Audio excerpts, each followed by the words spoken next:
na na na na na na na na na na na na. Uy. Na na na na na na na. Hey, watu wangu, najua nimewahata sana. Poleni sana, sikufanya tena Tuesday check-ins. Nimekuwa hapa Nashville, Tennessee.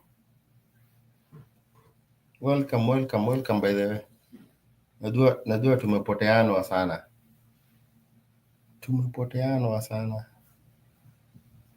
So welcome.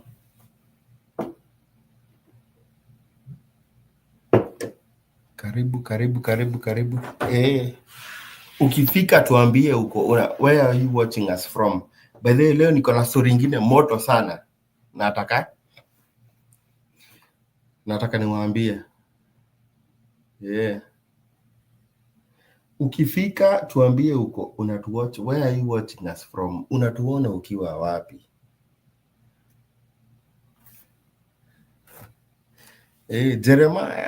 Jeremiah Kariuki, karibu by the way, karibu sana. Mkurushenzi, niaje watu wangu Kenya, America na home hapa hivi mazee. By the way, ukifika tuambie where are you watching us from by the way? Tell us. Niaje one watching from Dubai. Great inspiration mazee. Malaysia. Ala. So, mnatuona mpaka Malaysia. Mkoshua unajua Malaysia ndio watu wendaga kupotea. Malay. Oh, mbaya Wamboi. Thank you mazee for tuning in from Malay. So one of the things najua saini si matime yetu, nimepotea sana. Alafu jana nilifaa kuwa live. David Wekula anasema niko Kenya, following you. James Moy anasema watching from Kenya. Maze tap piga like maze, piga love. Like the live na nini before tuingie. Leo niko na story nyingine moto sana. Na ni mtu hata muwezi expect. Unajua wala watu unafikiria uko zile za nimewaletea hapa mtu by the way. Musani. And I hope atatuimbia. I hope atatuimbia. Oh, watching from Virginia, Kyle, karibu. Kanairo, PK, thank you, PK. Winden Daniels anasema, so happy to see you watching from Kenya. Kaya, Smokey KE, watching from Islando. Wapi Islando? Islando wapi?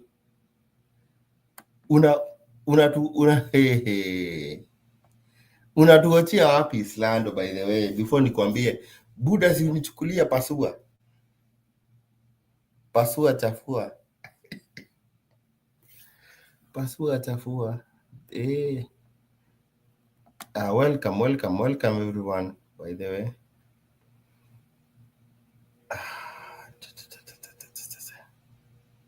Smokey VE, Kayel, director Kayole, Oyole, mpaka tuko na watu wa Kayole. Josephine anasema watching you from Kenya, kadhalika. Haya, hii kitu najua itasaidia watu wengi sana. Na leo nimewaletea guest mwingine hata muwezi fikiria. So tusinini tunaenda kama tumeingia. Watu wanakuja kutujoin by the way, tujoin baadaye. You can watch iki itaseviwa, mtu watch baadaye. Alafu drum rolls by the way. Before I introduce the guest of honor, so happy to see you bro, watching from Cape Town, South Africa. Oh, Penny Kiruka, thank you for watching us from South Africa. Thank you for everybody. Alafu juu mimi Hatujakuja hapa kujust cloud, mtu wangu, tumekuja hapa kuwapatia information. Ladies and gentlemen, put your hands together for, najua guest amumjui ati watching from Nairobi, Kibera. Watu wa Kibera, kaka Jamo, put your hands together. Annex, watu wa LD, put your hands together. Watu ni watu ni wengi. Makofi. Put your hands together for none other than Truth 254.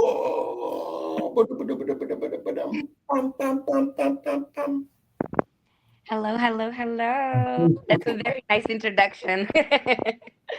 Yo, unajua watu by the way hawajui hawa expect nini. Nimekuja tu hivi. Ona, unajua sengine unaingiaga tu hivi. Kama Unaamua mbaya.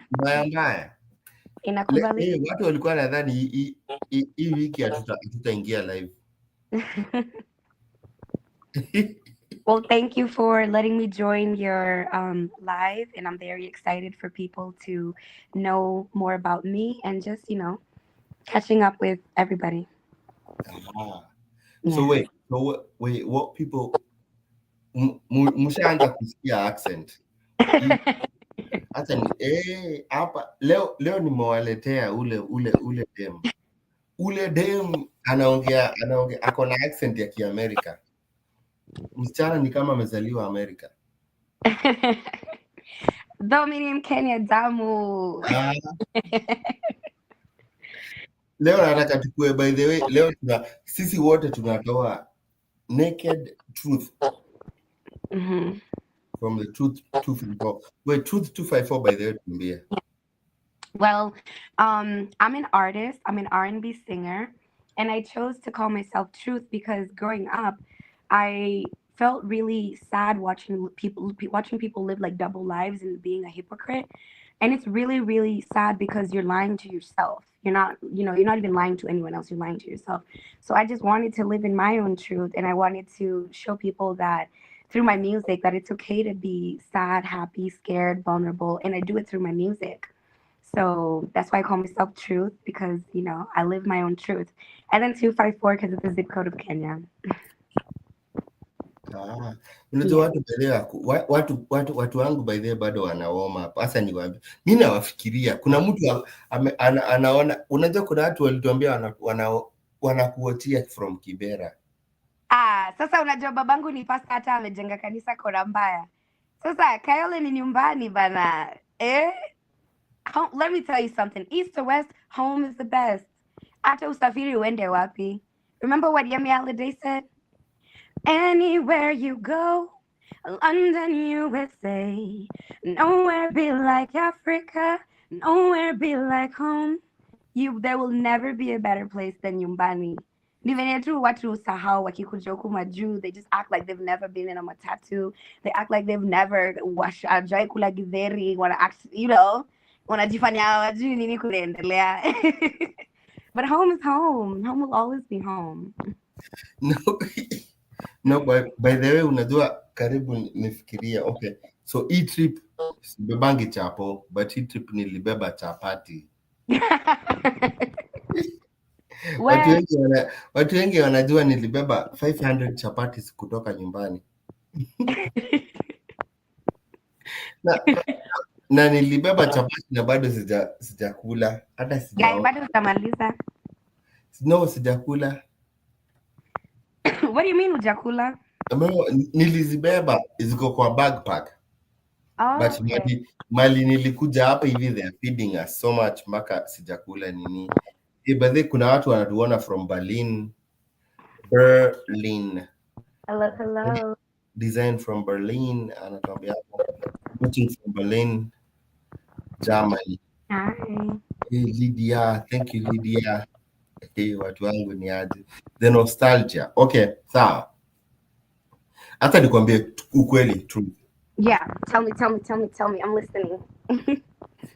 Vile umeongea tu hivi kuna watu wamekusikiza hivi yani hata naongelelea watu wengi. Wanasema nini? Naongea ya mapua, huyu msichana anaringa Sasa maringo. taringa kwa nini hawajui nilikuja, I came to the States when I was 2 years old, na vitu zingine si kuringa, vitu zingine ni za being in the environment, because I literally studied kindergarten here. My first language was English, so Kiswahili was actually my second language. I had to have a tutor when I went back to Kenya, because I also did KCPE and I did KCSE. I mean, so sometimes it's really hard for people to understand the origin of my English. They think like I came to the States and then I forgot about Kiswahili and kama nilianza kuringa. But essence is actually English is the first language I've ever known. I'm literally studying an associate's degree in mass communication because, I'm a communicator. Yeah. So by the way, watu mshaanza kujudge, najua mko wengi. Utakubalisha hii interview ikuwe ya ukweli. Yes. No, cause mi naweza kuambia mi nilikusikiza alafu nikakujudge, na najua kuna watu wengi hapa washakusikiza, washakujudge, but tunataka kuingia ndani. Ulifikaje America by the way?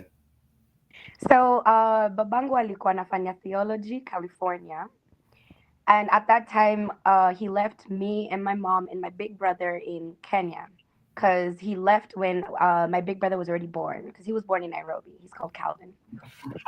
So then my dad left to California, finished his degree, and then he was able to go back home and bring the family over to the States.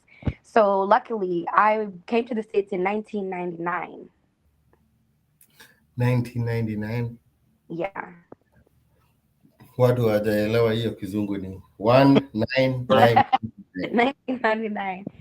So mi ni kama yule mtoto mwenye umezaliwa tu katoto kadogo pure, your brain is just fresh, no, you don't know anything, and then you land in America. And you have to keep up you got to keep going. You find yourself in elementary school, you find yourself doing preschool, kindergarten, nobody's speaking Swahili. Especially at least now in the States, it's better because Wakenya tumejaa huku sasa, tumejaa. Kwanza Seattle, Wakenya ni wengi. But back in the day, a lot of Kenyans were here, but probably chini ya maji, hawakuwa wanajitokezea. So, and then it's also hard for parents to teach you their language because they're working 24/7. Mambo ya majuu lazima utafute pesa na huwezi maintain one job. Everybody here has more than one job. So I never got to learn Swahili until I went back to Kenya. I even had to have a tutor and everything. It was hard. Wait, you had to have a tutor? Yeah. Really? Yeah, when I went back to Kenya in 2010, because so what happened was I'm a product of 2014. I was supposed to graduate in 2014, but because I had just finished grade 7 here, and I was supposed to join grade 8, and then going back to Kenya, since I didn't join the American system, I went into 844. Na unajua ingia high school bila KCP, wezi lazima KCP exam. So what did my parents do? They were like, aka kasichana ni kadogo, ni kayang, hawezi zeka, wacha tumrushe kule 844. Shikanisha mawaya. And then my big brother went to Peponi, and he also went to USIU, and then went to Canada. I was the only child actually, because we're a family of 4. Mimi peke ndo nimesoma Kenya, nikafanya KCP, nikaenda day school, hadi nimesomea private high school, Blesco House, Nakuru, na pia nimesomea shule ya Mushadha. You know what I mean?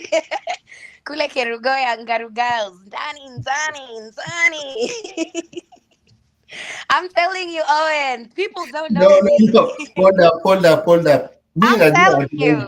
Watu wengi wamesuffocate na kizungu. Tafadhali kama unataka if you want to be rescued from kizungu, umesuffocate mpaka mahali tuko. Sema ukweli. So wacha niongea Kiswahili. So hivyo tu ndo nilijipata tu Kenya, and my soul fell in love with home. Out of a family of 4, wale wengine walitaka kukuja huko majuu. Mimi nilikuwa naambia wazazi, Nabambika kupanda nduthi. Unajua huku majua kunanga hizo manduthi. Wewe umepanda nduthi? Hey, niko saje kupanda nduthi. Hadi alafu there was this producer because I used to go to all the way in Gong. So nilikuwa napanda zile mat za Rongai. So unajua mat za Rongai ni zi. I'm telling you. No, there's no place like home. Nyumbani Kenya is a place and unaweza kula githeri na avocado na uko very at peace. Na watch ka movie hapo kwa Netflix sana. Relax. Kenya kuna kwanga kumetulia sana. Shida nyumbani sasa ni we're all looking for a brighter, path and future. Na sometimes lazima utoke nyumbani ndo ujenge nyumbani. But home is amazing. Home's amazing. Wait, so haya tuanze nini? Umeshtua watu wengi hapa. Wamezoea kutype. Sasa hawatype. Type na kiburi yako. Usiogope mtu wangu.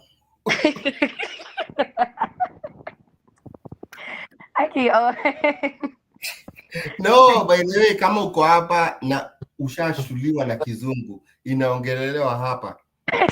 Inua mkono. Tutaenda polepole hapa. Basi tutokee Kiswahili.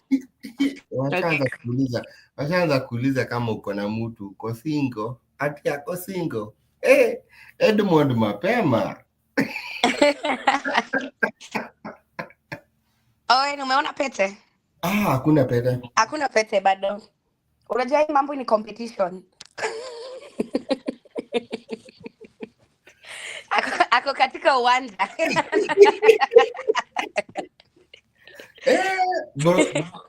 Watu umesikia vile mimi hata sijasema anything yet.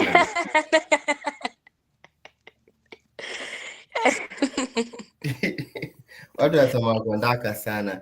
Aya, tuanze, let's go back to unajua umeshtua watu. Umekuja hapa na accent. Hii channel watu watazoea accent by the way. Accent, Truth, who is Truth 254? Well, Truth 254 is a woman or someone who believed in herself when nobody believed in her. It's someone that was able to sacrifice a lot of things in order to be an artist, in order to have those music videos. Watu wengi wanaonanga msanii ati ametoa ngoma mpya. They don't know what happened behind the scenes. Hawajui ulitoa wapi pesa, hawajui ulipata aje huyo msanii akakubali mfanye track.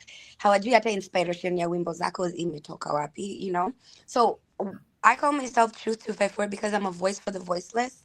And I believe that God gave me this passion and talent because sijaienda masomo ya kuimba. This one is a gift from God.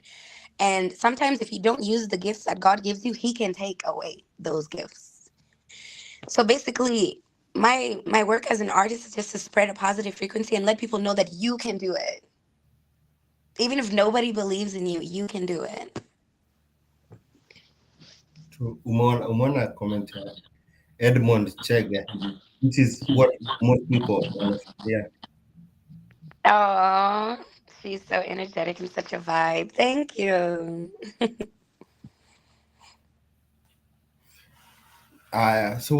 So Jani yako ulizaliwa at 3 years old. Yeah. So I grew up in St. Louis, Missouri. And if for people who don't know Missouri is it's a very interesting state. It's a very interesting state. It's a rough state, we can say that. There's a lot of things happening, a lot of marginalized communities. But my parents did the best, and we had a very good life. I played the violin since I was in class 5 up to grade 7. And I was in the choir. And I also, I've been doing music for a long time. Unajua before, utakos revolution hapa.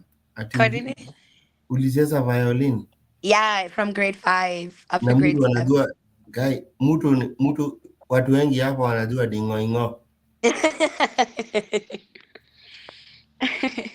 Well, you played violin? Yeah, I was in the orchestra and band.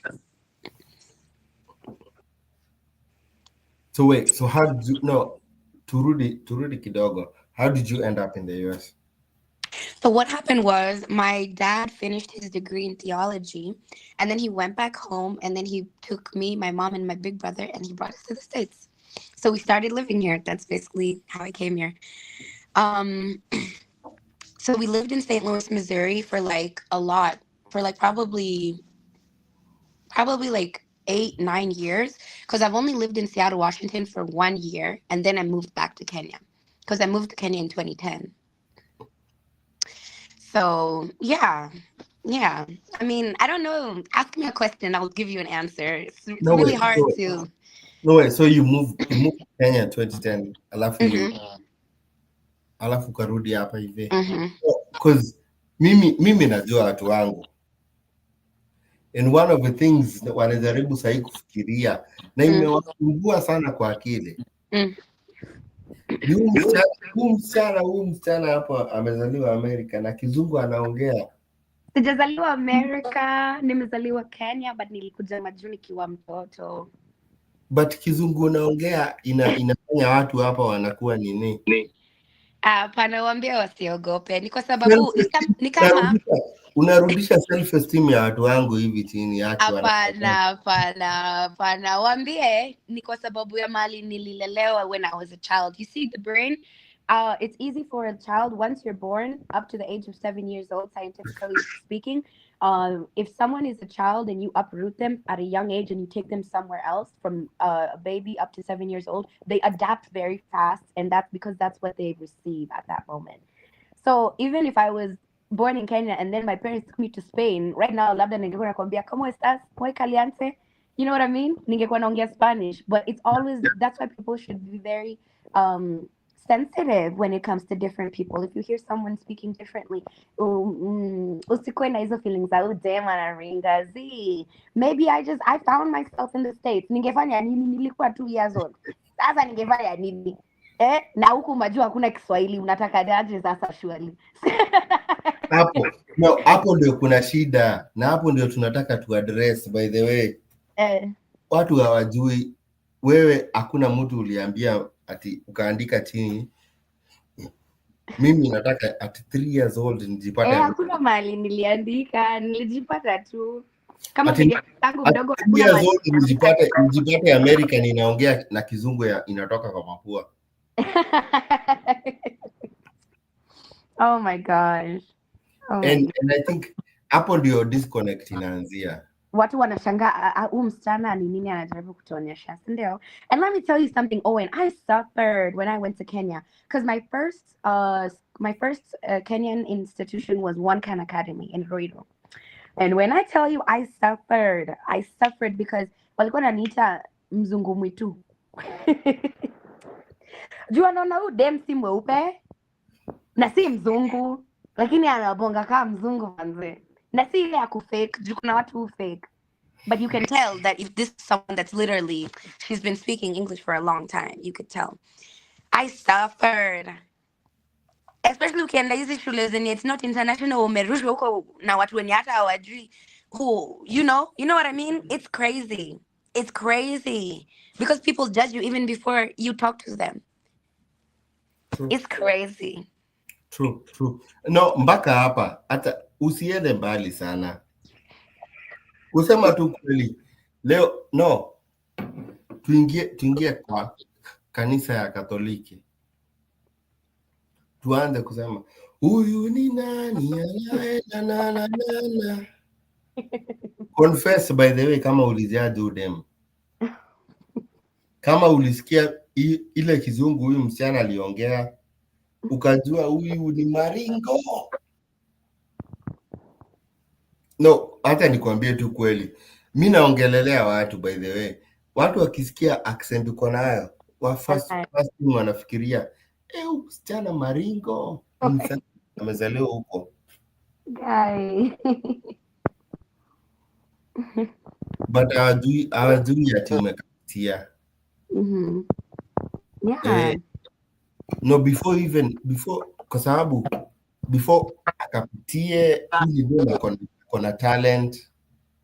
Oh, thank you. And that's one of the things, by the way. The reason why nafanya hii live ni one of hiyo. Msichana akona talent, akona sauti. Lakini najua before watu wakuja wafikirie 254 wakona misconceptions mingi sana. Yeah. And it's okay. It's very understandable.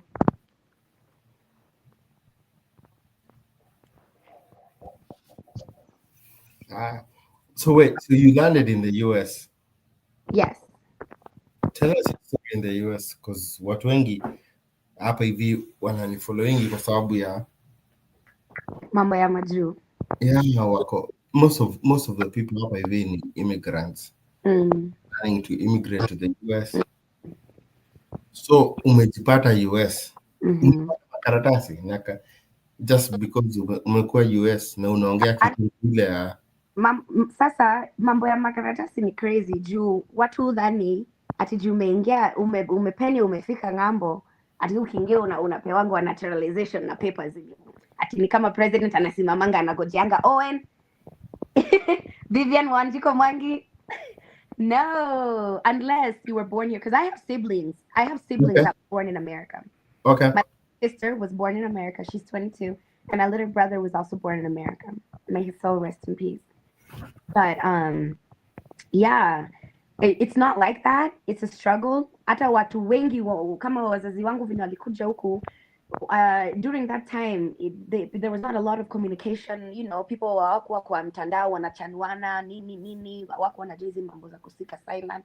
So even for them, they did a lot of things that probably if they were given another chance they would have done it better, because even me, I'm still not a citizen. I'm actually an international student right now. I'm studying. But Owen knows the journey I've been through. Na unajua by the way watu wakikuona hivi na ile kizungu naongea Wanasema direct automatically wanajua huyu ni citizen ni nini, huyu hata hana shida zetu. Lakini this is now, let me tell everyone who's watching this live, I want you guys to understand that do not lose your soul in the process of coming to America. Do not lose your soul. I know so many people who have lost their soul. They've lost who they were before they came to the States. They've done a lot of weird things in the States just to be in the States. And I keep telling people, even if you want to settle down, please, nakuhisi nawahisi ama whatever they call it. Please look for someone that is actually genuinely caring about you, because papers come and go. Ni karatasi inaweza chomeka. People, my little brother died with those papers. Alikoni alizikwa nazo. Hakuzikwa na papers. Alienda tu hivyo hivyo. No way. I'm telling people, leave papers alone. Like, yes, it's good to look for the green card. It's good to, if you get a chance to come to the States, do it. I'm not going to be those type of people that tell people ati wa back home usikuje. Hapana, we kujeni. Hiyo sitawachocha. Huku majuu kuna lots of opportunities. Sitawachocha. But please do not lose your soul in the process of coming here.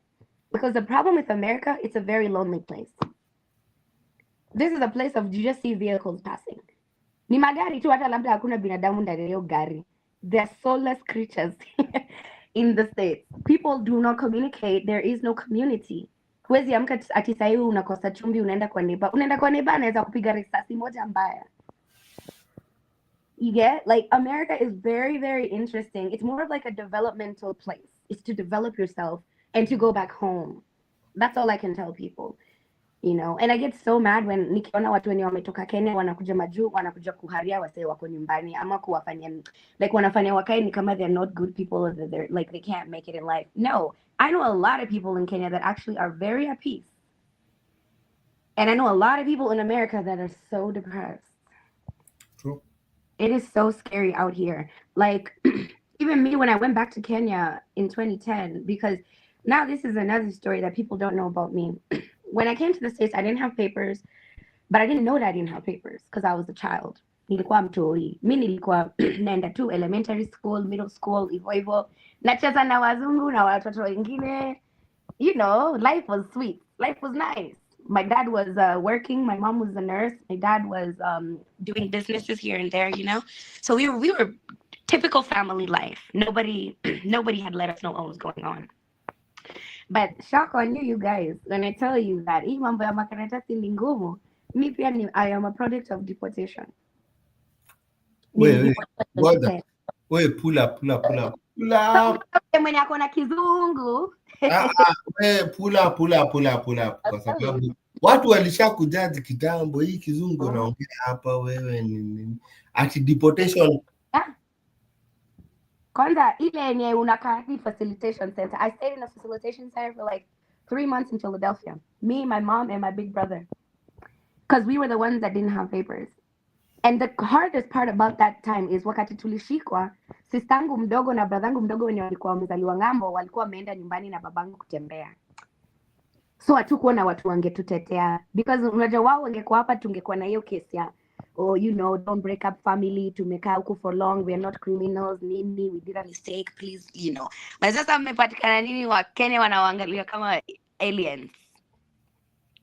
And remember, mind you, this was not my fault. That's why I keep telling people I didn't choose to speak English this good. I mean, I found myself in this case. I didn't choose to get deported. I found myself in that situation. I didn't choose to, to go to those schools back home. It was that situation, but I always make lemonade out of lemons. That's how I live my life. I chose to be an ambassador of positive frequency. Even when I went back to Kenya in 2010, that thing hurt a lot of my family, like my family members. You could see, because hiyo kitu ni uchungu. Umekaa States more than 10 years, umejenga uko nini, yani uko na marafiki, then one day you just wake up. Actually, ICE is the one that got me kwa mlango. I remember it was the last day of grade 7 in Seattle, Washington. Umesema ICE. Unajua no, to pause kidogo, by the way, for the people that are watching and the people that will watch hii kitu. Yeah. Najua vile tulianza. Crazy. No, hata mina kupendea unaongea ukweli, truth 254. No, thank you. But watu unajua watu walikujaji the minute tulianza kuongea tu hivi. Kuna watu wengi sana walikujaji. Na tuseme ukweli, hapa hatunaga nini. Kama ulijaji huyu msichana, ukoona huyu msichana amefika, huyu msichana ni privileged, alafu sasa huyu msichana anaanza kuongea vitu zingine azikai vile ile kizungu yake inaongea. Imagine unaona ICE wanakujanga ni wamevaa camouflage clothes. So it was the last day of class 7. Mimi ndio nimevaa nguo naenda kucheza violin yangu tuna the last day of school, niko na energy. Najisikia sasa naingia middle school, nimekuwa big girl. Naenda nafungua naangalia nasikia tu knock. Ati kong. Mimi ni nani? My big brother was getting ready also to go to high school because he was studying at Todd Beamer High in Seattle. And I was going to Illinois Middle School. And so I just opened the door and I thought it was like probably someone, our neighbor, probably male was on the floor or something. I didn't think about it at the time. And I was a baby. Like I was literally in grade 7. I was like 12, 13 years old. I was still a child. So mi nafungua mlango. Napata msee ananiambia, you are under arrest. I was like, what? Na wanakwambia hivyo wakati washawekelea kamguu hapo kando ndo ushafungua mlango. Hawajaingia na nini na fujo. Unajua kitu ni kama hujafungua hawezi ingia bila warrants. Hiyo ndio kitu moja ya majuu. Bila warrants huwezi ingia kwa nyumba ya mtu. But hao nao wanavanga kama sisi, then wana knock ama wanavanga body cams. Wewe uko hapo unayapi unasema mambo yako makarani nini, unajipata umeenda nyumbani. So next thing you know, he's handcuffing my big brother because my big brother was already 18 and me wasn't he handcuffed because I'm a child. And then wakastani hadi mamangu alikuwa anafanya nursing, wakamstani huko mali alikuwa wakamcuff. So the crazy part was we're in Seattle, wasi hata wajui what's going on, wanasikia tu hiyo family kumeenda hivi na hivi. Na si hata sisi pia, my dad was not there, my little sister was back home. They were also confused because they can't help us. Nakwambia tulikaa hiyo facilitation center 3 months. Na unajua unavanga uniform. No, ngoja. Ha. Truth 254 uko sure hii story ya Jaba unatupatia? Kwa sababu Wenye wananijua watajua mimi, watajua tu nasema ukweli. The ones who know me or even the people in the States, everybody knows. Juu unajua wa Kenya, the community ya wa Kenya majuu pia ni ndogo. Jehova wanyonyi, kwa sababu kama tu kweli watu by the way walisha kujudge wewe umekuja na accent, so uko privilege. Wapi? Kwani accent ni privilege? Ni kuongea tu. Hebu rudia hiyo kitu watu wasikie. Accent si privilege, ni kuongea tu. No, by the way. Imagine unakaa huko 3 months, kesi yetu ikashindwa, tukalose. Na unajua ukikaa huko unakanga na other immigrants pia all over the world, alafu mnavanga uniform, alafu mnawekangwa women wa mama upande yao, watoto. It's like a little prison jail cell, but they sugarcoat it. And this is now, even ndo kunaendelea sai, unasikia mtu amesanywa. Hata my uncle alikuwa naishi na aliweka mse kama roommate kwa keja yake, nakuja kumtembelea nauliza uncle wangu, kwa nini umse alienda tu hivyo kaacha vitu zake? Because hivyo ndo pia watu wenye wanatoroka hizi vitu. When it comes time to leave, you leave. Kama ni kutoka, unatoka na zile nguo zenye ziko kwa mgongo yako. Like, it is serious, I'm telling you. So he told me ni kama umse alisanywa ama alitoroka. Hii mambo ya makara ni crazy. Ukweli. So anyways, see, tukakaa hiyo facilitation center, and imagine when I was 13 years old, when all of that happened, that's when my spiritual awakening happened. Actually, that's when I realized that, wow, Vivian, you are so full of positive energy. Even in the midst of darkness, you do not look down upon God. Even if things are looking crazy, you still have a positive frequency because you believe that you deserve good things. So mi wakinirudisha nyumbani wakidhani ati wananidharau, mi wananirudisha kwetu. Naenda na funza Kiswahili kwanza, hata najua kuongea, nafanya nikafanya KCPE only in 1 year na nikapata 354 B+. Hakuna Mwakenya akili tupu tu, kujiaminia na akili na ukora. So I'm telling you, me ni yule dem, I am who I know I am. There's nobody else that can be able to tell me no, because I have seen my family members go through a very deep rabbit hole once it comes to mambo ya ukishapitia hiyo stigma.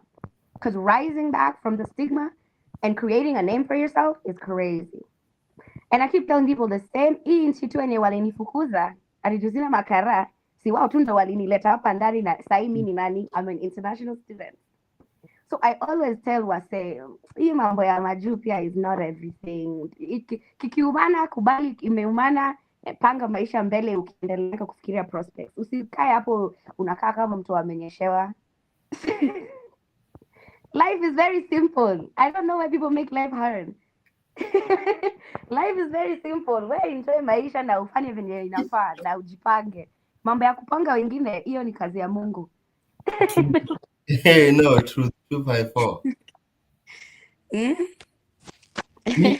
Kusema tu kweli, tafadhali type in ukweli kama ni ukweli vile nasema. From the first time nilikuintroduce. Yeah. Ile kitu yote watu wanasikia. Niulize tu watu, by the way, vile ulisikia udem akiongea na ukweli uko wapi? No, because most people by the way walisha kujudge, wewe ume America, you speak differently from us na nini. Yeah. Mimi mtu tu, I'm just a normal person, just doing me. Just doing me. Yeah, no, because the thing is, by the way, the reason why nilikuleta hapa, people don't know who you are. That's true. And people wanna kujudge before wakusikize. And mi niko na platform It'll reach out to however many people it'll reach out to. Oh, And I just wanted to give you a platform. With 254 ni nani? just a small girl with a big God. That's all I can say. Like every even up to now, I always just give God the glory. Mi hakuna kitu inaweza tendeka kwa maisha yangu na nianze kusema God is bad. I don't care. Whether I'm broke, whether I'm rich, whether I don't care. I will always talk about God in a highly manner because the things that I've gone through, I don't think any person who's not emotionally and mentally strong would be able to create a positive frequency out of it. Most of the people who go through traumatic experiences like that, they usually go through issues because they don't know how to connect with the other people. They don't know how to be vulnerable. They're scared. Wanafeel ni kama guy. Sasa hawa say watanielewa aje. You know, ama wanadhani like the issue is we think that people are judging us, but actually nobody's judging you. You're judging yourself. Nobody cares. Watu wako na mashida, wako na mambo mob inaendelea kwa akili yao. Oh, you have an aura of positivity and good vibes. Thank you. So yeah. Mi nikarudi Kenya, mi sikukuwa depressed, nikakuwa nikaanza kusoma sasa, nikaingia system, nikaambia babangu hata usijistress kunipeleka sijui peponi, sijui Brookside. Nikamwambia cheki, peleka firstborn huko. Kama anataka kuenda hizo ma USIU na peponi, I understand. He's the firstborn na ni kijana pia. Si tunaelewa mambo ya African culture, how it goes. I mean, honestly speaking, just being honestly speaking, I really believe that the boy child deserves a lot of nurturing because women get married. Mi naweza olewa hata sahi na niolewe kwa everything I want, but for a man has to start from the bottom and create that legacy and become. So if you have parents or people around you that can support you, please, the boy, me na mama na anaitwaje Gashagwa's wife Dorcas, mamake boys, mama boys tunawapenda sana. Watu wa maboys lazima tuwapende because I literally told my dad, hakuna haja ung'ang'ani kunipeleka peponi na bradhangu mkubwa umpeleke peponi na unajua kweli hiyo doa haitawork. Mmoja wetu lazima step down. Kaambia babangu mi nirushe huko kwa hizo ma 844 zangu. Nilienda, nilichapwa, nilicharazwa, nilikuwa nachapwa huko. Alafu unajua majua hakuna kuchapwa. So nilikuwa naambia professor, nilikuwa naambia mwalimu, "Oh, I'm gonna call the cops on you." Alafu huyo mwalimu ametoka Western ama sijui wapi. We, nilikuwa nachapwa. Unachapwa hata juu ya accent. Unapata hata mwalimu anakukasirikia tu juu anashangaa sasa wewe ni nani na unakuja kufanya nini huku.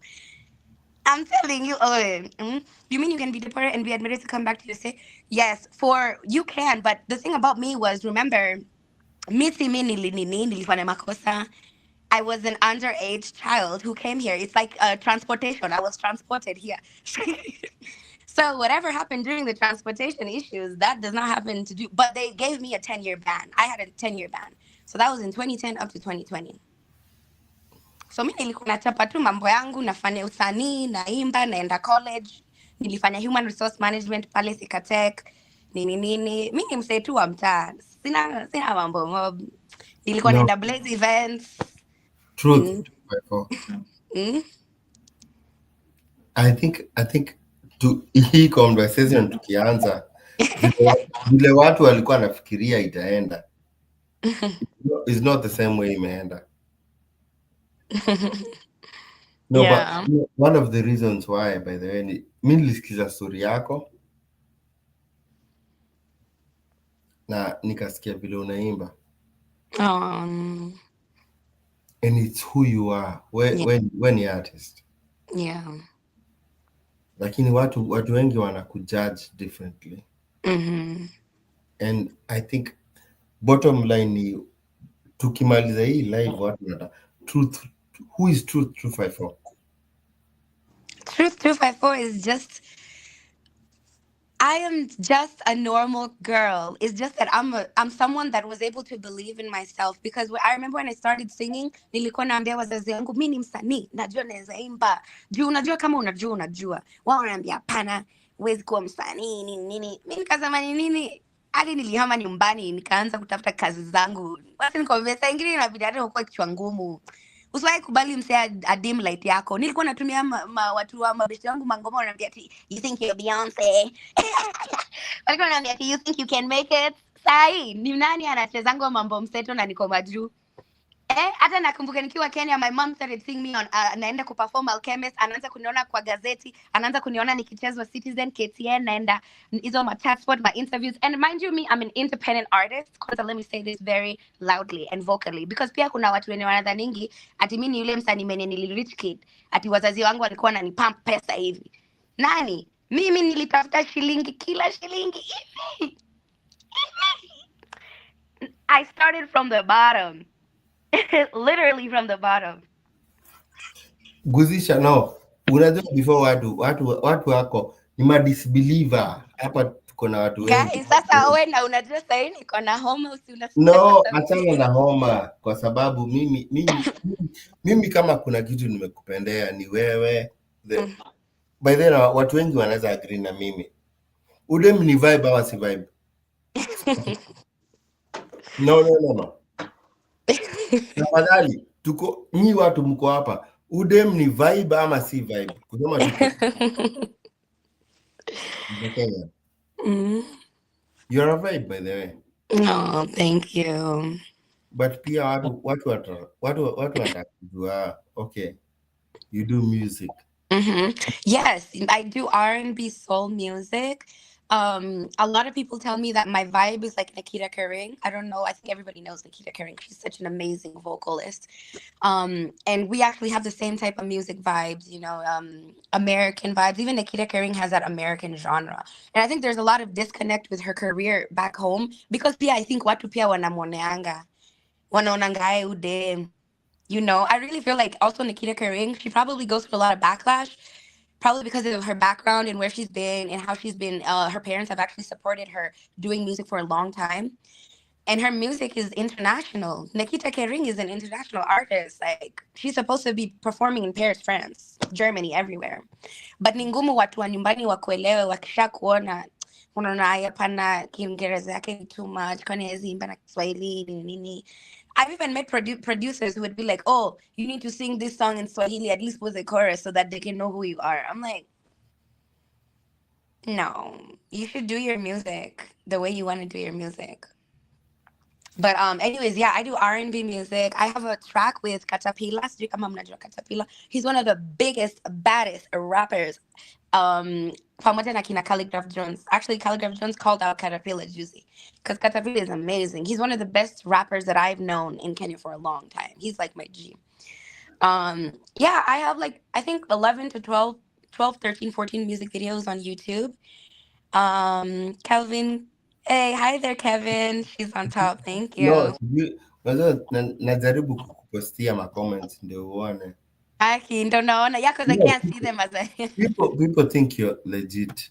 Oh, thank you. No, you can find my music on YouTube, Truth 254. No, like this is what people think about you.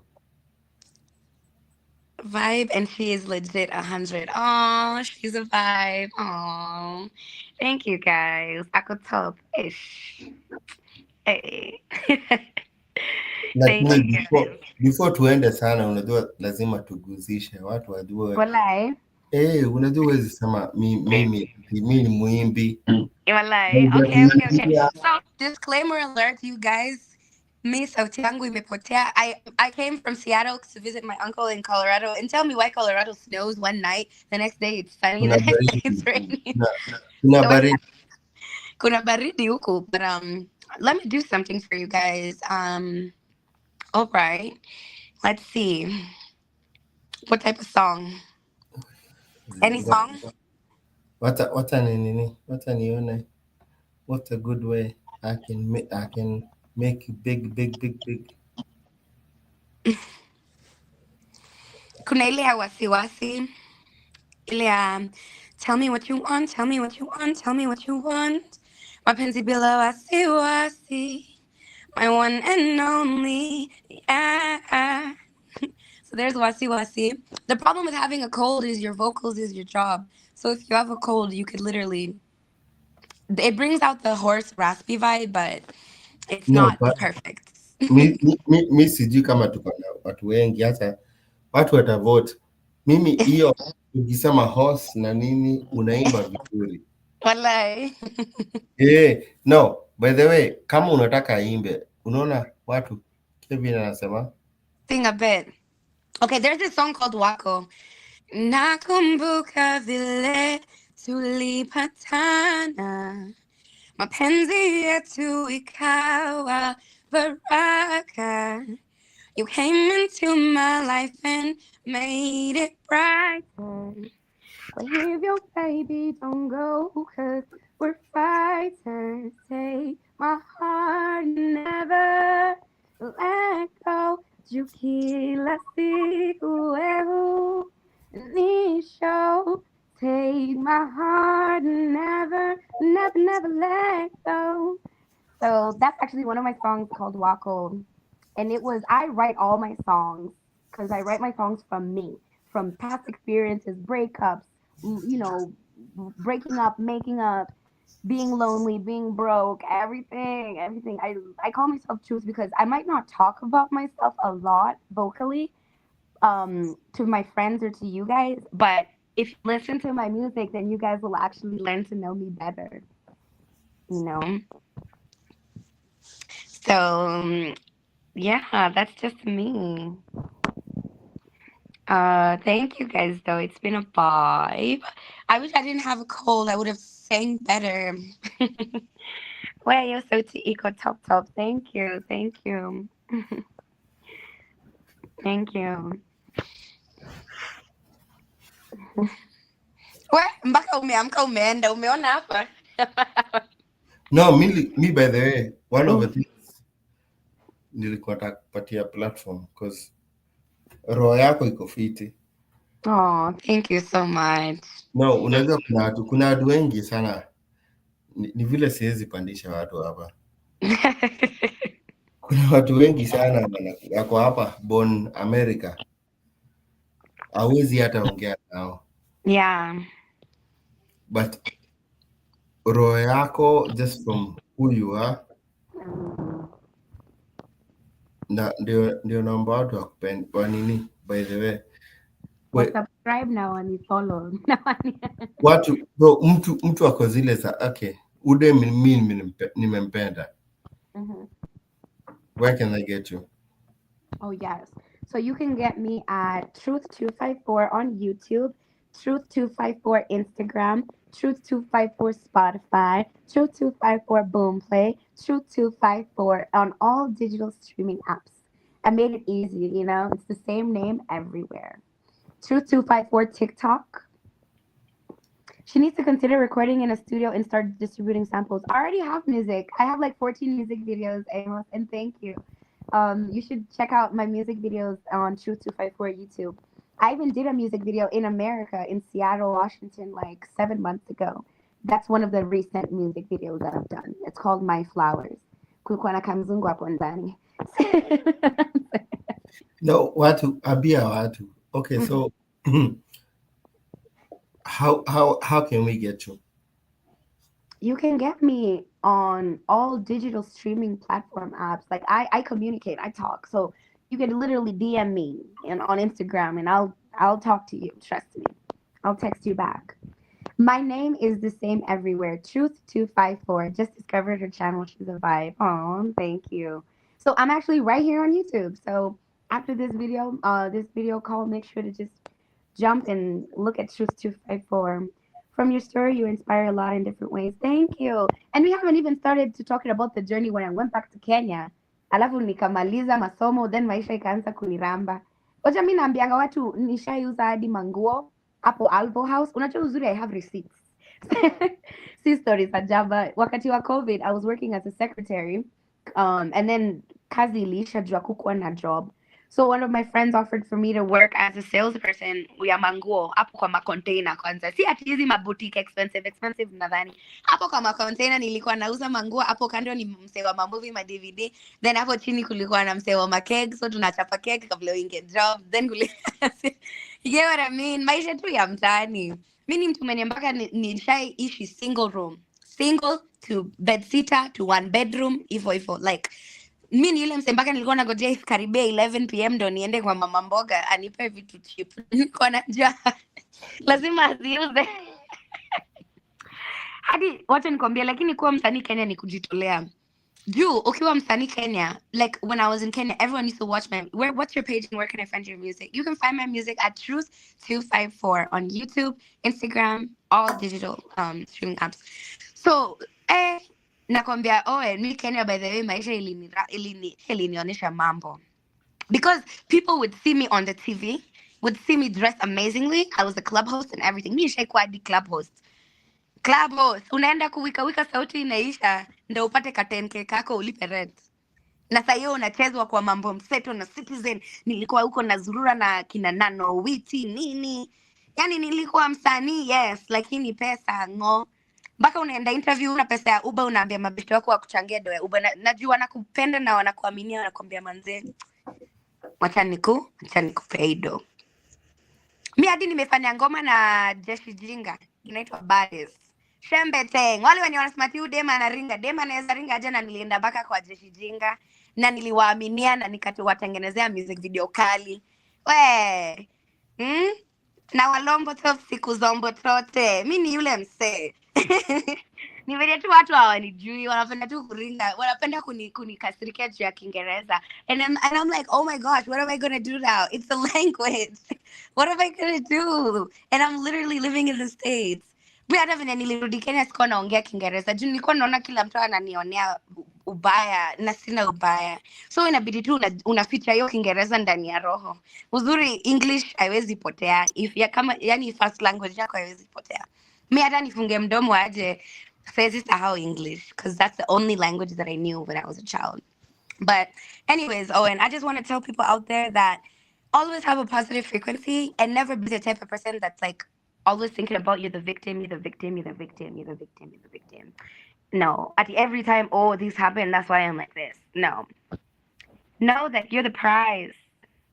You're the prize. And whoever cannot see that you're the prize, they're the problem. No, you're the prize always. You're the prize always. You're not the bag. You're the prize. But it's been very nice, Owen. Thank you for giving me this opportunity to ati sasa bonga kisi guy. By the way, hebu ambia wase mimi ni nini? Tribe yangu kwanza. Hebu ambia hiyo story. Yes, sema kwa sababu I don't believe it. Sema tu waambie. Nimeona Wakalenjin wengi hapa. Nimeona Kiprono wengi hapa, Kemoi. Okay, hands up if you think I'm a Kalenjin. Or hands up if you think I'm a Kikuyu. It's not about being tribalism. We're older than that. It's just a random question. It's just a random question. What would you think if you were to look at me? Owen already doesn't believe my what I told him, but I don't believe it. You don't believe it? Let's see what the people are gonna say. God, ebu ambie udem. Kale mkisi. Mkisi tena. Sasa wakisi wewe. Oh my gosh. Mtanifurahisha sana nyinyi. Wanasemaje? Ati ni bonge QC guy. Kikuyu. Nice. Washira, she's a Luya. Okay. Kalenjin. Acha mimi missing. Chamge. Washira anasema wewe ni Kikuyu. Washira lazima aka kasichana ni Mkikuyu ache. Kelvin amesema Mkale. Okay. Kimoya anasema wewe ni nini? Wait, what? Nani? Jeremiah amesema Kikuyu. Okay. Udem mnafikiria ni Mkikuyu? No, ngoja. Ebu tuambieni, by the way, what do you think she is? Hakuna ukabila. Ni venye tu Owen haamingi. Just be honest. No, be honest. Tiwe ni Mcambodia. Mcambodia? Yeah. That means you are Kamba, Meru. Mkamba, Meru, okay, Meru, Kamba, Mumdaku, Atibubu. Oh my gosh. Kikuyu. Mm. Mhm.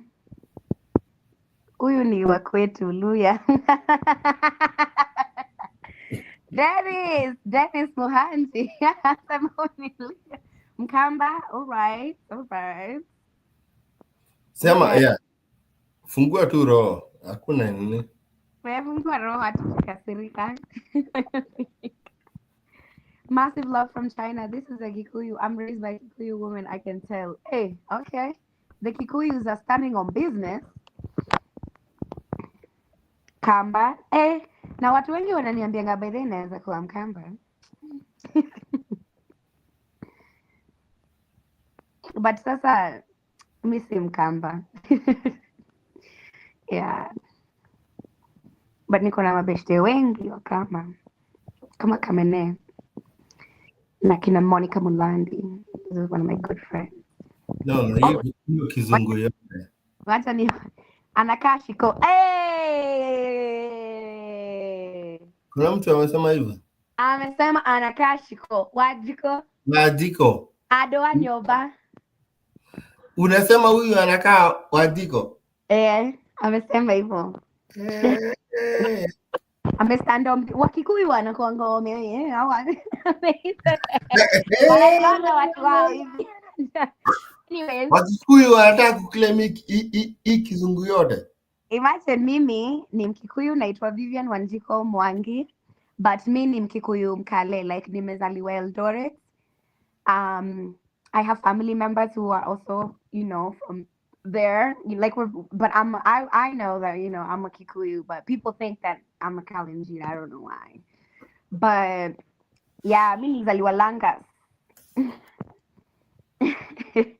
Kule Uasin Gishu. Hatuwezi shindwa na karakta ya Kikuyu, hata hiyo sauti. Washira. Nilimwambia mimi si Mkale, akuamini.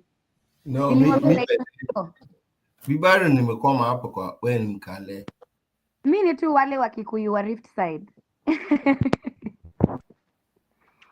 Mimi ni Mkikuyu wa Rift Side. Kwanza the Nomad 254 amesema anakaa shiko. Oh my goodness. Mbona anakaa Mluya sana? Waluya wameclaim. Waluya wamemiclaim. Si basi wanipe ingoho. Wanipe ingoho na ugali. Na waonyesha nini? Maskwembe, niko na maskwembe pia. Niko na maskwembe. Tuone skwembe ndio tuamini. Hakuna kitu mnaona. Mtaona kwa music video. Nimeandika miguu vizuri hapo kama msanii. Nimeweka mali yangu vizuri pale kwa mtandao. Let's just say I've packaged myself very nicely. The makeup kama hiyo. Hata hiyo forehead kiasi lazima niwamule. Kwani Wakikuyu pekee ndio wako na forehead kubwa? Yeah, imeanza kuwa personal. Wewe ngoja. Imeanza kuwa personal. Jeshia Langas, manze Langas siku za mpotote. Na sasa nasikia barabara za huko nyumbani ni kuzuri. Wametengeneza. Unajua watu walikuwa nadhani Eldoret ni kukushamba. Eldoret is a home of champions. Watu wetu marathon runners wote ni wa huko manze. Alafu Eldoret is the only place ni unaendanga kwa restaurant unapewa chipo free as a side. Unaenda kukula kitu wanakuongezea waru. Waru zimejaa huko nyumbani. Watu wangu. Watu wamebambika sana na hiyo mambo. Sana. Hello, watching from Tanzania, karibu Dar es Salaam. Oh, imagine I've never been to Tanzania na uko ndo karibu kwetu. Sindio, Kenya and Tanzania are like brothers and sisters. I know. Niko zile za aki. Ningekuita kuimba, unajua watu wanafaa kujua na vile unaimba. Yeah. And sahi sauti yako iko. Yeah, sauti imenini, but tutakuwa tunafanya many other more videos and even TikTok. Sometimes I go live on TikTok and I just sing. I sing, I sing, I sing. I do karaoke. I even bought a microphone for performing and everything. No, people until uimbie watu waamini.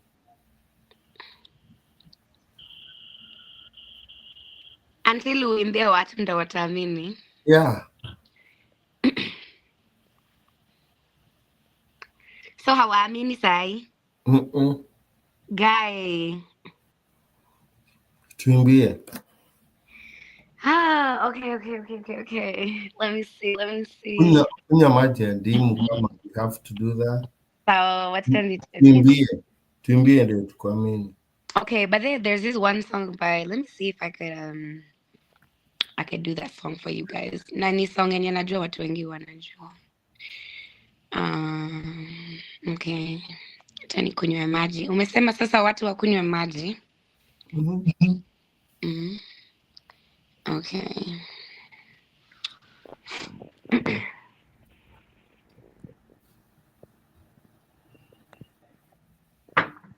So there's this song by Jirai.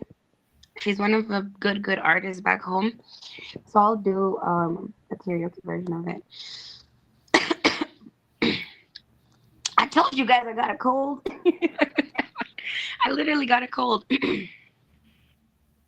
But let me play this for you. Okay. Are you guys ready? Okay.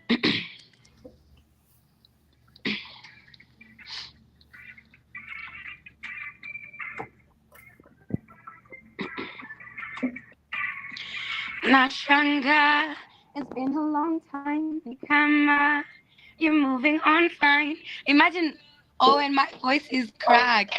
Like, if you have a cold, you cannot sing because your vocals are literally there. All those high notes that I hit, I can't hit them when I have a cold. But just know that I will sing for you guys better on a different day. But right now, if I try to sing, mtasikia sauti ya chura. Because if I can't do it with a cold. Yeah.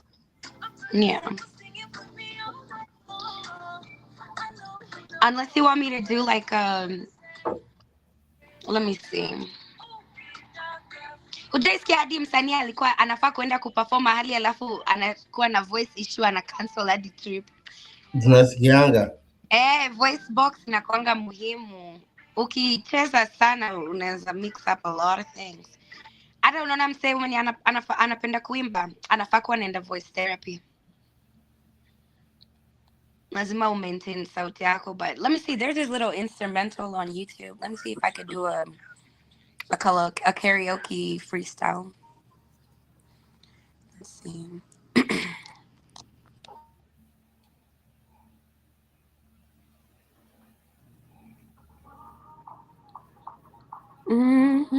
Oh no.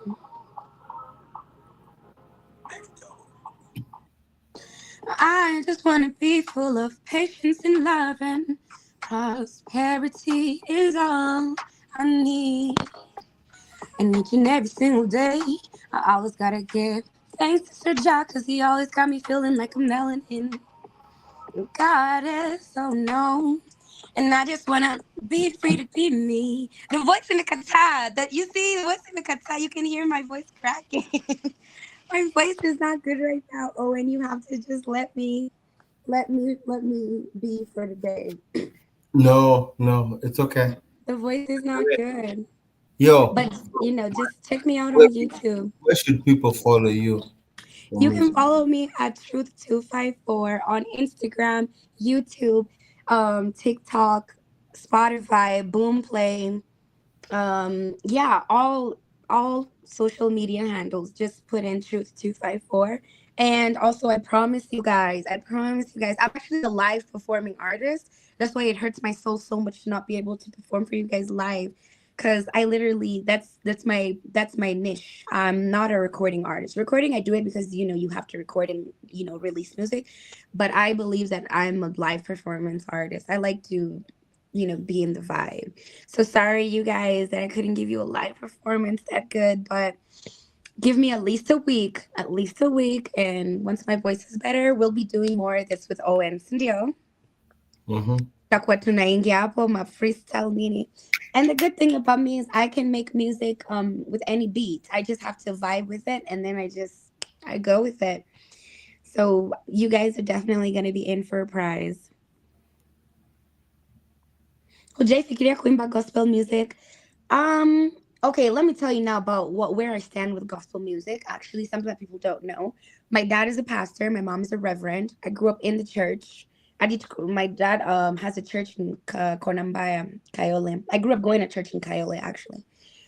The reason why I don't do gospel music is because gospel music is another spiritual realm and it's a calling. Na pia wezi amka tu sahi and you're not living that lifestyle. Because I want people to understand secular artists and gospel artists, we are two different people and we're spreading two different things. I call myself a contemporary artist instead of secular because secular now more deals with like mambo za nasa, pombe, ulevi, and nini.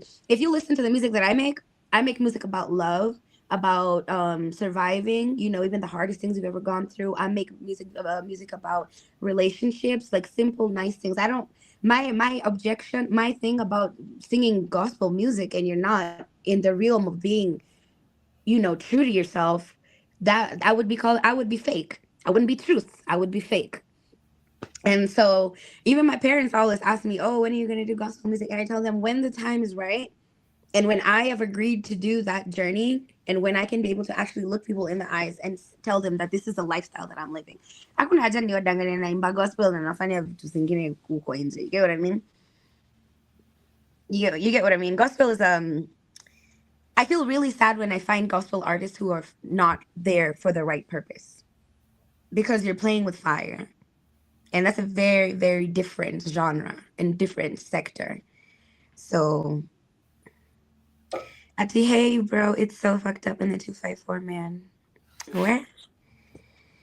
So yeah, but I have done this one song called Nime Tuna Kushukuru. Yeah, I did this one song called Tuna Kushukuru. And then I did Siwezi Choka. It's on YouTube. She has a beautiful voice. I've already gone through some of her music. I hope she releases more music this year. Oh, thank you. Thank you. No, uh, kukwambia ukweli, Mm, 254. mm. I think you don't haujibebi vile wewe uko. Ati? Haujibebi vile wewe uko. Aje. So you have it. You have everything inachukua to be great. Thank you. And I think until you fike your level, you have to believe in yourself. But I do believe in myself a lot. That's how I got to where I am right now. I had Yeah. nobody supporting me. Coming from a gospel background and then you're telling them that you want to sing secular music. Do you know how many times they told me, "Oh, you can't do that. Oh, and I was like, "No, no." I actually believed in myself way more. If, in fact, you guys don't know me. That's all I can say because if it's talking about believing, oh, I believed in myself so many times. That's how I did those music videos. That's how I was able to get in those platforms. I mean, I knew that I could do it and I did it. But now the problem is not believing. Sometimes it's also about meeting the right channels and the right people. I think my problem is not believing in myself. No, because confidence equal on top, Owen. And you know it. You know Mhm. it. The confidence is there. And, I've worked hard for it. It's not something that I got on a silver platter. So definitely, I do know that I believe in myself. The problem is that I have never had a support system. I am my own support system. Even getting those interviews, Kenya ni mindo nilitafuta ni nini. Like, have you ever seen those underground artists when you wanahitaji tu limelight kamoja tu hivi tu Kidogo. kidogo tu hivi ungare? And the good thing about me is I know that, and I know that it's also God's timing. You get? Yeah. Yeah, Yep. it's God timing. So like hata venye nilikumit wewe unaweza pata. I don't believe in coincidences. We met for a reason. We're communicating for a reason because you No, have the numbers, I have the voice. I don't have the platform, but you have no, it. And then na ndio mimi nakuuliza by the way before anything we do. mm, Waambie if they want you, they want your music, where should they find you?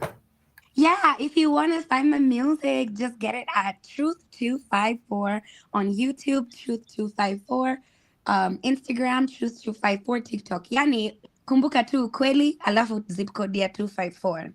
It's a very, catchy name. I'm pretty sure they're going to remember it somewhere.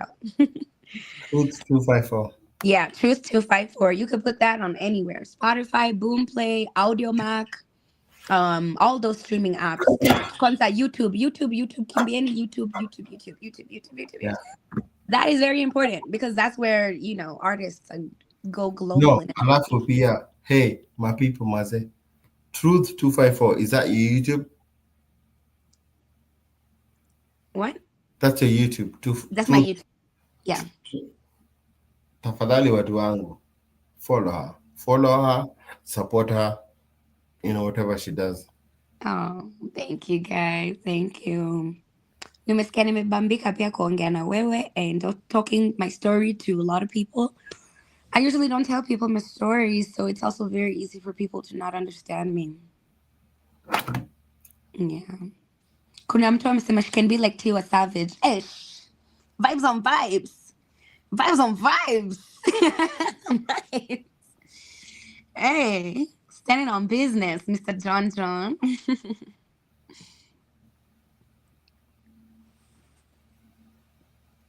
Thank you, everybody. Yeah, thank you guys for listening. Let's subscribe for her. Good vocals, girls. Have you tried to push for collabos with already established artists? Yes, actually, I have a track with Caterpillar and Ashley Music. So nakumbuka ile demo ya Ashley Music, ile demo ameimba nitakusave na love emoji, nitoe official name. Oh, So imba hiyo. Tunajua. hiyo sasa, wacha niweke YouTube basi nitafute lyrics. Ashley Music is such an amazing artist, actually. Guys, sasa badala ya kuimba hiyo okay, wacha niwaimbie hiyo basi. Tuweke tu ni sawa. Okay, Ashley Music. Actually, I met her through Black Market Records, because nikiwa Kenya, as an independent artist, you don't have a lot of people that are gonna help you, especially if you don't have the funds. So you have to look for also different producers that understand that you have the voice, and they're like, okay, instead of 20,000 recording, we'll do it at 5,000. I've met so many producers who would be like, yo, mi najua una do but sauti uko nayo na tuwezi kubali kuwaste your time, so they're like, let's do a split sheet contract. Wananiambianga at least ufanye hiyo ngoma, mi nipate benefit zangu 20%. Hiyo ngoma najua itahit siku moja, hata wao wataomoka. I've met so many producers, they're like, yo, I'm not gonna let this slide, we have to do a track with you. I even have done a track with Naiboy inaitwa mkono kwa wall. Let me see. Check with say. Let me see. Yeah, but the thing about doing collaborations as an independent artist, first you have to do your own music by yourself, so that you can be able to already create the respect and the name. Juu pia hakuna msanii anatakanga kupata mtu ana hati unaamka tu unasema mimi ni msanii na una anything to show. Yeah. So first I had to work on myself, and then I didn't want to be a one-hit wonder. Watu wengi wenye wanatafutanga wasanii wakubwa watu wengoma wa hit wanakuwa one-hit wonders. Mi niko kwa game to stay. No, Truth 254. Uko Truth 254 YouTube? Yes, I'm on YouTube as Truth254, Instagram Truth254, TikTok Truth254, everything. Talk more about being an international student and struggles and how you balance work and school. Mi naweza ambia msevi kama uliweza kutoboa maisha Kenya, kama uli survive Kenya, majuu utatoboa, but kama ulikuwa yule mse mwenye ujaona hardship, Utajionea maajabu ya Musa hapa. I mean, it's sometimes hard because the thing about America, it's bills on bills on bills on bills and bills. And America, it takes less than 1 day to become homeless. Mhm. Just miss one paycheck. Just miss kazi 1 week. Just 1 week uone kama utakuwa homeless. So Nasikia. the thing about America is ukikuja huku na wewe ni international student or even whoever whatever you're doing here, tafuta a support system when you're wako loyal, like real honest people, because also finding real people that actually care for you ni ngumu majuu. So yeah, kazi ni mob huku, kazi ni mob, hiyo sitakudanganya. Kazi ni nyingi sana na wanatafuta watu wengi sana wa kufanya job, and hours ni nyingi, but it's more about mental stability. When you come to the States, just work on your mental stability.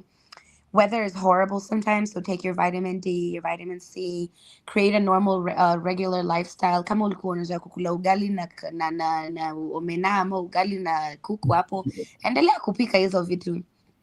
Yeah. You know? Yeah, well, yani, imagine anyone that comes from Kenya na survive Kenya, oh, you can make it in America. We're so strong. We've gone through everything. Sasa ngambo ndo itatushinda. Anyways, ati you can be Travis. Travis? Who's Travis? Travis Scott or Travis? Travis. Travis Scott, the artist? Mhm. Noma sana. Wakale wanakonga wananipenda. Keep.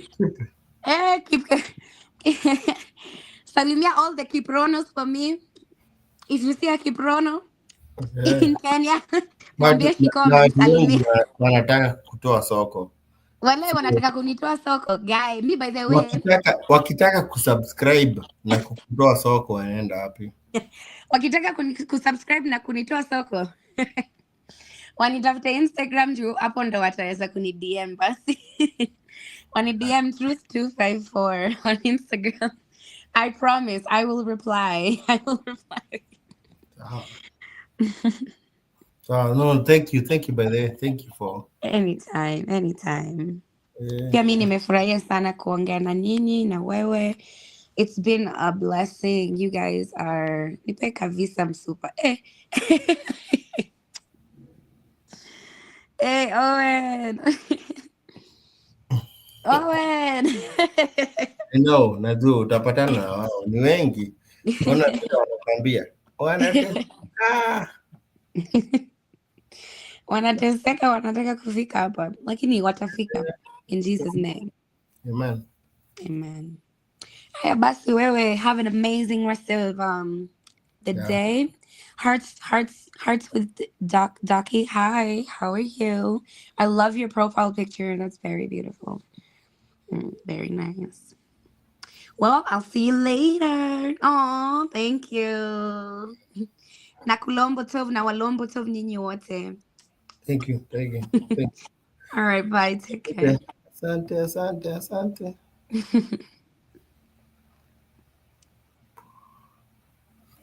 Watu wangu by the way. Najua nimepotea but at least najaribu kuwaletea watu. Thank you for showing up mazee. Alafu kama ni support, go show support to Truth254. Hivyo ndo najiita Truth254.